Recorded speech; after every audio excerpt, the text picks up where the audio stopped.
नमस्कार विद्यार्थी मित्रांनो, आजपासून आपण नवीन YouTube चॅनलला सुरुवात करणार आहोत।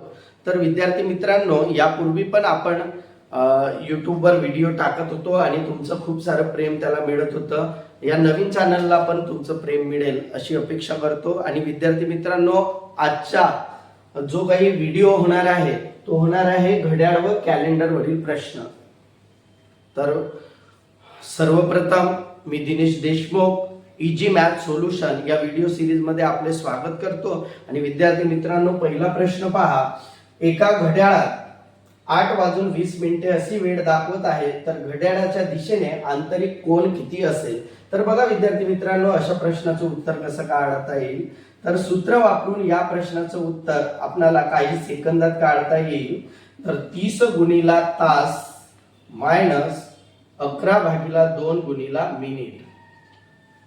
यामध्ये विद्यार्थी मित्रांनो आता आपण व्हॅल्यू इनपुट करू आणि बघा 30 गुणिला 8 मायनस 11/2 गुणिला मिनिट 20। आता बघा विद्यार्थी मित्रांनो, 8 त्रिक 24, 240 मायनस 2 1 2 2 दाई 20, 11 दाई 110, 11 दाई 110। मग 240 मधून 110 गेले विद्यार्थी मित्रांनो, उरले किती? 130। म्हणजे आंतरिक कोनाचं माप किती असेल विद्यार्थी मित्रांनो? 130।